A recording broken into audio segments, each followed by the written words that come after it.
We have lots to discuss here in today's video, including taking a look at a new article from the Dave Pagnotta of thefourthperiod.com with an updated trade bait board for the rest of the summer here. We're looking at a variety of players and teams, including the Maple Leafs, the Canadiens, as well as the Canucks, a few details on the Pittsburgh Penguins, as well as the Minnesota Wild and the Boston Bruins. Plus, we also found out today all the dates for the arbitration cases that remain. A bunch of players, of course, filed. Some cases have already been solved. We'll discuss when these contracts will be seen in arbitration. If it makes it that far, and one of those dates will not be necessary, as we found out tonight that the Kraken and Kakko have come to terms on a new deal. We'll discuss all that and more coming up next. So welcome back to another video here at Top Shelf Hockey. As I mentioned, we have lots to discuss in today's video. We're going to kick things off first with some updates from the arbitration cases. Now, we know that a bunch of players, and in the case as well, at least one team had filed for arbitration for a variety of these contract negotiations. Some of the situations that filed for arbitration were already resolved. So at this point, going into today when this was announced, we had 7 players who had their hearing dates announced. One of them was solved without it tonight. So take a look at the dates here. The first one was going to be July 25th, which was going to be between Seattle and Kakko. They've now come to terms on a new contract, which we'll discuss in just a moment. So now the next one would be July 28th. If it makes it that far, Arvid Soderblom, the goaltender of Chicago Blackhawks, will have his date on the 28th of July. The 29th of July is Siplikov with the New York Islanders. The 30th of July would be Dylan Sandberg of the Winnipeg Jets. And then if we make it to the other ones in August, there's on August 2nd, Connor Timmins, who's now with Buffalo. And on August 3rd, there's 2, which would be Nick Robertson with the Toronto Maple Leafs and Jaden Struble of the Montreal Canadiens. So those are the dates. So, of course, we know, as we've talked about it many times, in a lot of these negotiations, oftentimes deadlines kind of help get results. And in the case of Kakko, I'm sure that before this was announced, they likely already knew that the date was getting close. So, like I said, that puts a little pressure to get a deal done so you can avoid this process. And they reached an agreement. So Kakko signs a 3-year contract extension with the Kraken with an average annual value of $4.25 million. Personally, I think this is a pretty good contract. It buys up 2 UFA years for Kakko. And in the beginning, in the first year, he gets a split, basically a $2 million signing bonus and just over $2 million in salary. And then the final years, 2 and 3, it's just straight salary. He put up 30 points in 49 games after the Rangers traded him to Seattle last year. He seemed to really get comfortable and take off in his new team, new environment. So ultimately, that trade has paid off quite well for Kakko and for Seattle. I mean, they've had pretty good luck bringing in young players from other teams and seen them kind of flourish. So clearly they made a bet on him, and so far it's worked out. So I think this is a really good contract. It's not a ton of money. It's not a ton of term. Obviously makes him a UFA at the end of it here, buys up 2 UFA years. So, I mean, this is a fail-safe contract, I think, for Seattle. So I really like this deal. And if he continues to play at the pace that he did during the stretch of games he played with the Kraken last year, it wouldn't be surprised if he ended up hitting 50-plus points this year. He could really have a breakout year if he continues what he started after the trade. So if he's going to be, if he can do that consistently and be like a 50-point or better player at $4.25 million, then this contract will age extremely well and won't be problematic at all for the team. And if anything, he'll outperform it, and he'll be in a bit better situation to cash in for more money the next time. So again, I think this is a pretty good contract overall for the Kraken and Kakko. A lot of K's here, the Kraken, Kakko. So that's a good deal. So the other Arb cases will obviously, like I said, the dates that are now in place will likely spurn some decisions to be made ahead of time so they can hopefully avoid this. We had, I think it was 11 players that had filed originally, and then there was the Sabres had filed for arbitration against Bo Byram. So we had, I think it was 12 altogether. When the dates came out earlier, like I said, we were down to 7, and now we're down to 6. So as I said when we first talked about arbitration back a couple weeks ago, essentially about 80 to 90% of these cases end up solved on their own. So these players, the other 6, so you get Soderblom, Siplikov, Sandberg, Timmins, Robertson, and Struble, they can negotiate freely on their own right up until their case hearing begins. And then from that point on, negotiations stop. Once the arbitration process starts, they have to complete it, and then they'll be able to get a contract sorted out. But as I said before, it's kind of like going to court against your employer. It's not fun. It's not pretty. It's not a process I'd recommend any player to go through. We've heard a lot of players talk about it after they've been through it, and it's pretty grueling. You're basically going to listen to the management people from your team that you work for and that you've, up to this point, generally, for the most part, had a good relationship with.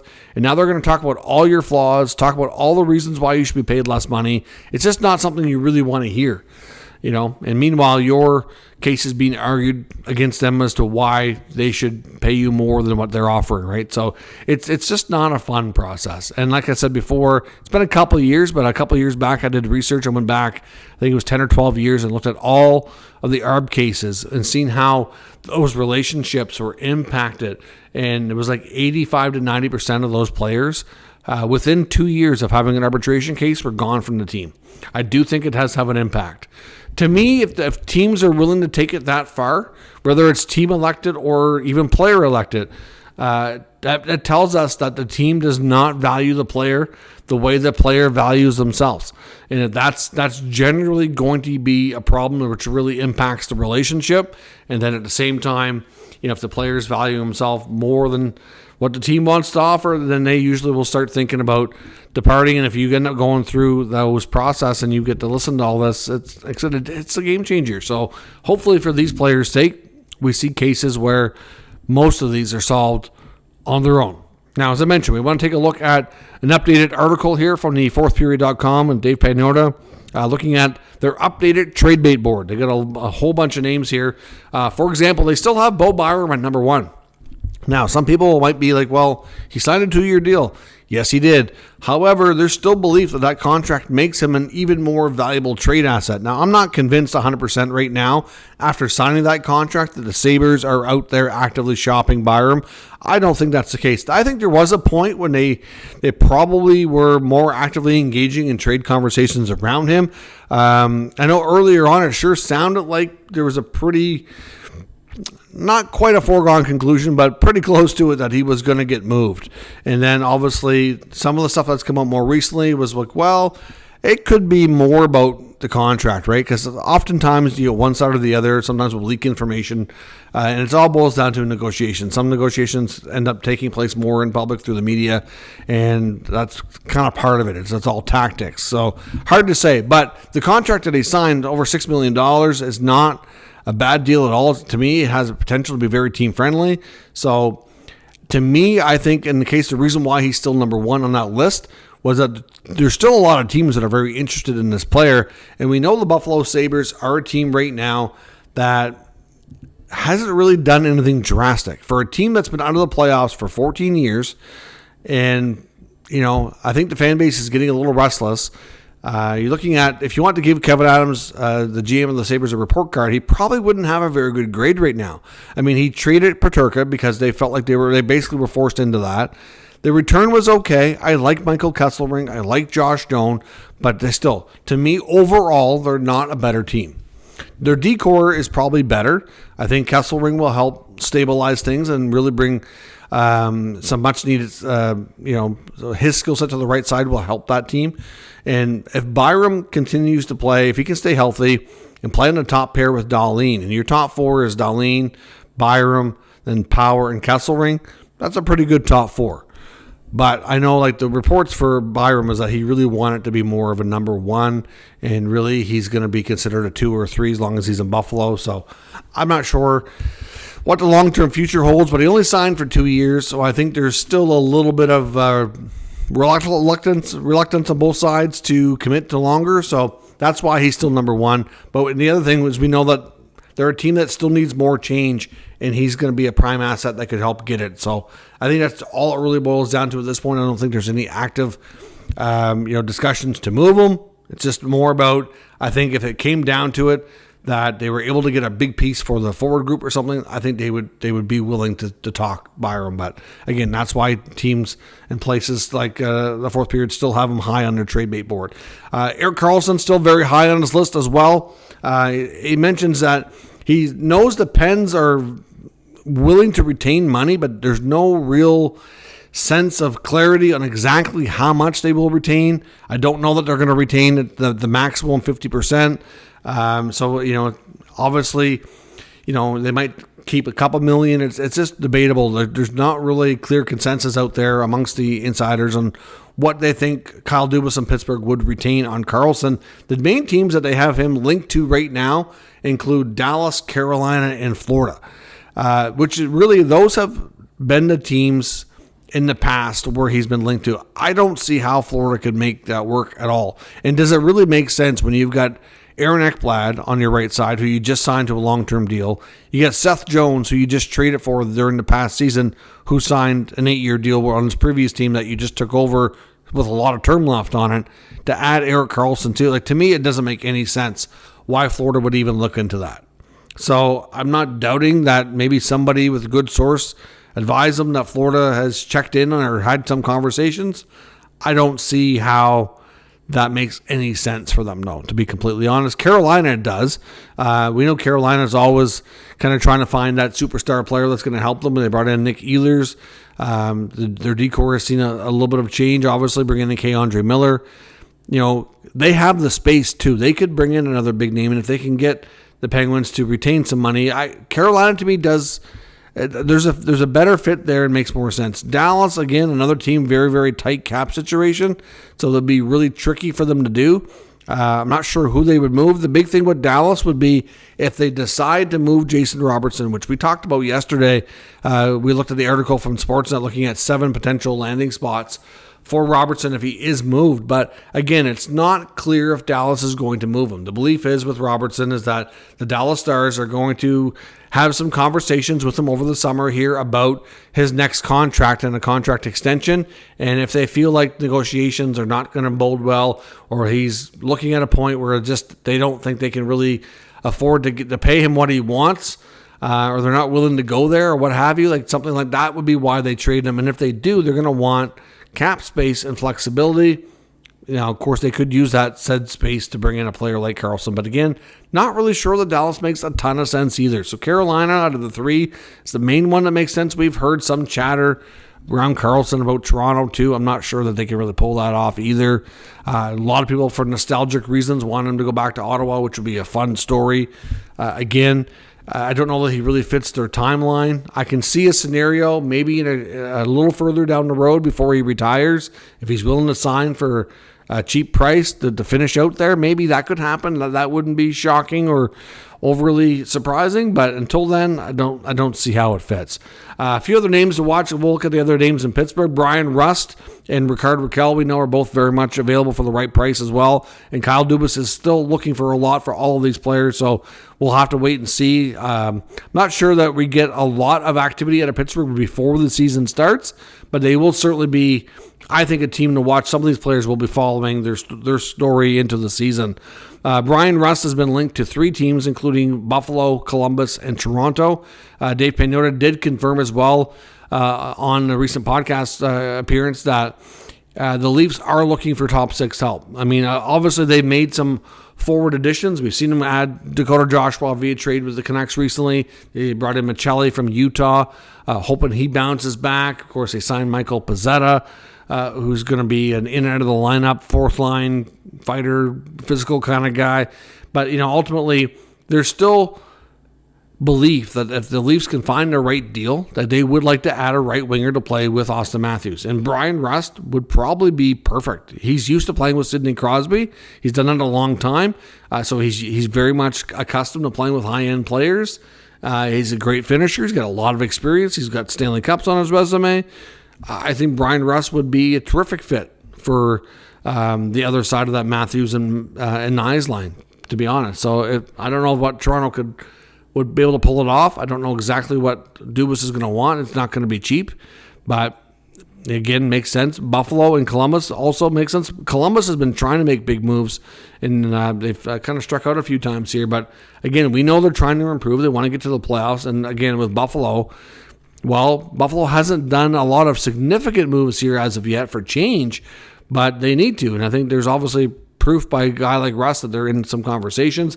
Raquel has been linked to a few teams in the West and one in the East. They've been linked to the Kings, the Kraken, the Blackhawks, and Ottawa. Now, we've talked about most of these teams at one point before, LA being the most recent one that other places have linked to Raquel. The Kraken, we know, are looking for probably, if they can find more top 6, top 9 upgrades to get more offense. That's something they'd be interested in. Chicago doesn't make a lot of sense for me for Raquel. I don't think it would be a place he'd want to go because, I mean, he's at a stage of his career where he's going to want to have more of a chance to win than what he's got in Pittsburgh if he moves on.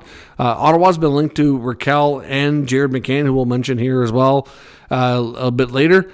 Again, Ottawa, I don't know that they make a big move before the season. I think I wouldn't be shocked if they go into the season with what they have, kind of test the waters and see if they feel like they need an upgrade in that top 2 lines or top 3 lines. But again, it would be a player, if he is available later, that I could see them maybe flipping back to.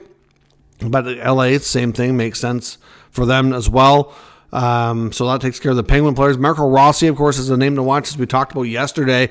The Kirill Kaprizov contract is going to play a big role in Marco's future with Minnesota too.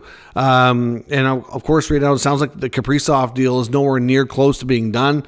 And of course, there's still a major gap in disagreement on Rossi's contract and how that looks as well. So Minnesota's got 2 players that's obviously in they feel very differently about when it comes to their needs. Now, Kaprizov, I think, eventually will get done, or at least it stands a good chance to get done. They've made it pretty clear that they have no problem making him one of the highest paid players. So I do think, even though they're far apart now, that they'll get there. But with Rossi, it sounds a lot less likely. He's been linked to teams like Philly, Vancouver, Nashville, Buffalo, Calgary, and Montreal. Now, a lot of these, we know there's 6 to 8 teams looking for centermen. And he could play, consistently high in the lineup with a lot of those teams. So to me, most of those teams do make sense. The only thing I would caution for Montreal, they already have a lot of smaller forwards. I don't know how they really feel about committing to him on a long-term basis. As much as he's a good player, do they want a little bit more size up the middle? It seems to be something important to win with. But again, talented player, and there's no doubt could be a great fit to play with Demidov or Laine, which is kind of what they're looking for here. So again, he does make sense for a bunch of teams. I know Vancouver was one of the teams that were heavily linked to him back earlier in the offseason as well. Muriel Ferraro, another name to watch, working his way up the trade bait board. I think it's a matter of time before he moves. He's been one of those players that's been in the rumor mill forever and a day, like John Gibson was before he got dealt. The Avalanche, the Lightning, the Flames, and the Jets are all teams that have been linked to this player. I think there's been others that have checked in on him periodically over time as well. And you could make an argument that he kind of makes sense for some of those teams. If the Avalanche want to bring him in, I mean, it might cost them another player, though, because they have a very, very tight situation, so that would be tricky for them. Tampa have been rumored to maybe be moving Ryan McDonagh. I mean, could they try to bring in Ferraro to save money? I mean, maybe. Different, level of experience. There's some, I don't know what to think of that, but we'll see what happens. I don't know if Tampa moves McDonagh, but I know Nick Kyprios thinks that it's a real possibility. And the Jets and the Flames are still, to me, Calgary would make more sense than Winnipeg. They have a deeper blue line, so we'll see. Pavel Zacha, of course, still on this list. Out of Boston, we don't know what they're going to do. Another player linked to the Canucks. So the Canucks, we know been looking for a centerman. Zacha and Rossi are the main names mentioned kind of in this article. That kind of makes sense. Utah is also mentioned for Zacha, which probably makes a little bit less sense, but we know Utah is in on a lot of players. They want to really get better and get into the playoffs here. So, and I think they've done a lot to do that. So Zacha, I think, would make sense for Vancouver. He could be a good option. I wouldn't be shocked if we see the Bruins continue to maybe take a step back this year, with the hopes of creating the cap space and the ability to go after players the year after. I think they kind of want to have another high pick here in a really, really good 2026 draft. And then I think that's what I could take from it anyway, that they're really looking to aim to get better 26, 27. But we'll see. If they trade Zacha and they get futures back, then it's another signal that they're prepared for that. We'll see. We know Montreal has been in the market for a centerman. This article does mention as well that Pinoto feels that Josh Anderson could be a piece that is available as an asset to help in to get that player that they're looking for. We don't know if it's going to be Rossi. Is it going to be somebody else here? They've been linked to a number of different players over the course of the offseason. They haven't pulled off a trade. I do think that there's a decent chance right now that Montreal kind of stays the course. Maybe tries, Kirby Dach early in the season. Can he stay healthy? Can he fit that role? Obviously he missed a lot of time here in the last few years. But we'll see. I mean, Anderson had a better season in Montreal, so his value is higher. And, I guess you take the chance of if you keep him and you don't move him, that maybe you miss a chance to move him while his value is high. But at the same time, he's been one of those players the whole time there that's been a good veteran that been good around the young players as well. And he and Gallagher both, to me, had pretty good bounce-back seasons last year, at least better than we've seen them play in the last little while. So, again, it makes sense that they will consider moving Anderson if it brings them a real good player. It's going to take a lot more than Josh Anderson to get him a good number 2 center. But if they need to move money to make it work, because we also know there's a big rumor about them moving the Carey Price contract in September once the Carey Price bonus is paid. The way his bonus structure is a little bit different. Instead of July 1st, this one is in September. So that could obviously give them some flexibility. And if they needed to move more money, the belief is Anderson would be a player they'd consider. So we'll see what happens on that front. But obviously there's still a little bit of a standstill in the trade market. Lots of insiders and executives are saying they feel there's going to be a secondary trade market kind of open up here. We're going to see a flurry of activity before the end of July. But so far, it's been quiet the last little bit, so we're still waiting for that to happen. So hopefully something will happen and spur the floodgates to open up. So let me know your thoughts on all of today's news and rumors in the comments. We'll discuss further. If you're new to the channel, make sure you subscribe and stick around. We'll keep you up to date with all the news, rumors, and analysis of all 32 NHL teams. Thanks for watching. I'll catch you next time.